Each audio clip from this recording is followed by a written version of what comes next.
नमस्ते दोस्तों। आज की कहानी का नाम है स्त्री का साया। यह कहानी है एक छोटे से गांव की, जहां के लोग सदियों से एक पुराने मंदिर के पास जाने से डरते थे। कहा जाता था कि उस मंदिर में एक ऐसी भूतिया शक्ति का वास है जो हर अमावस्या की रात किसी को अपना शिकार बना लेती है। कई लोगों ने कोशिश की कि इस रहस्य को सुलझा सकें, लेकिन कोई भी वापस नहीं लौट सका। रवि, एक युवा अन्वेषक जिसने बहुत सारी डरावनी जगहों पर खोज की थी, उस मंदिर के रहस्य को जानने के लिए गांव पहुंचा। गांव वालों ने उसे बहुत समझाया कि वह मंदिर के पास न जाए, लेकिन रवि ने ठान लिया था कि वह इस रहस्य को सुलझाकर ही दम लेगा। उसे अंधविश्वासों पर भरोसा नहीं था। अगली अमावस्या की रात रवि अपने कैमरे और टॉर्च के साथ उस पुराने मंदिर की ओर चल पड़ा। जैसे ही वह मंदिर के करीब पहुंचा, उसने देखा कि हवा अचानक ठंडी हो गई है। आसपास का वातावरण भारी और भयानक लगने लगा। मंदिर के पास पहुंचते ही उसकी टॉर्च बार बार बंद हो रही थी। रवि ने इसे एक तकनीकी खराबी समझा और आगे बढ़ा। मंदिर के अंदर घुसते ही उसे एक अजीब सी गंध का एहसास हुआ। वहां का माहौल बहुत ही डरावना था। दीवारों पर अजीबोगरीब चित्र बने हुए थे और वहां की मूर्तियां भी खौफनाक थीं। अचानक मंदिर के अंदर एक आवाज गूंजने लगी, जैसे कोई धीरे धीरे उसके पास आ रहा हो। रवि ने चारों ओर देखा, लेकिन वहां कोई नहीं था। उसका दिल तेजी से धड़कने लगा, लेकिन उसने खुद को संभाला और आगे बढ़ा। मंदिर के गहरे हिस्से में उसे एक पुराना दरवाजा दिखाई दिया, जो बहुत सालों से बंद था। उसने दरवाजे को खोलने की कोशिश की, लेकिन वह बहुत भारी था। कई कोशिशों के बाद दरवाजा खुल गया। अंदर एक गहरा कक्ष था, जहां एक पुरानी पत्थर की वेदी रखी हुई थी।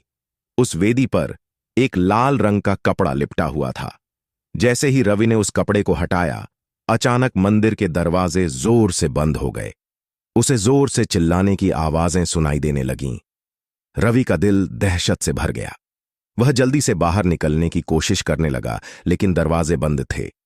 तभी उसने देखा कि कक्ष के कोने में एक परछाई आकार लेने लगी। वह परछाई धीरे धीरे एक स्त्री के रूप में बदल गई। उसका चेहरा विकृत था और उसकी आंखें खून से भरी हुई थीं। वह स्त्री धीरे धीरे रवि की ओर बढ़ने लगी। रवि ने डरते हुए पूछा, तुम कौन हो? स्त्री ने दर्द भरी आवाज में कहा, मैं इस मंदिर की रानी थी, लेकिन मुझे यहां बलि चढ़ा दिया गया। अब मैं हर अमावस्या की रात किसी को अपना शिकार बनाती हूं। रवि ने जल्दी से कहा, मैं तुम्हें कोई नुकसान नहीं पहुंचाने आया हूं। लेकिन वह भूतिया स्त्री उसकी बातों को अनसुना कर उसकी ओर और तेजी से बढ़ने लगी। रवि ने भागने की कोशिश की, लेकिन उसका शरीर मानो जकड़ा हुआ था। उस स्त्री ने उसे पकड़ लिया और उसकी आंखों में गहराई से देखा। रवि को लगा कि उसकी जिंदगी अब खत्म हो गई है। तभी मंदिर के दरवाजे पर जोर से आघात हुआ और दरवाजे खुल गए। गांव के कुछ बुजुर्ग वहां पहुंच चुके थे और उन्होंने मंत्रों का उच्चारण शुरू कर दिया। स्त्री की चीख गूंज उठी और वह धुएं की तरह गायब हो गई। रवि बेहोश होकर गिर पड़ा। जब रवि को होश आया तो वह गांव के एक घर में था। गांव वालों ने उसे बताया कि वह बहुत भाग्यशाली था, क्योंकि उस मंदिर से कोई जिंदा वापस नहीं लौटता था। रवि ने समझा कि कुछ रहस्यों को अंधकार में ही दफन रहने देना चाहिए। उस दिन के बाद उसने किसी भूतिया जगह की खोज करने का विचार हमेशा के लिए छोड़ दिया। इस घटना के बाद गांव वालों ने उस मंदिर को हमेशा के लिए बंद कर दिया और वहां कोई नहीं गया।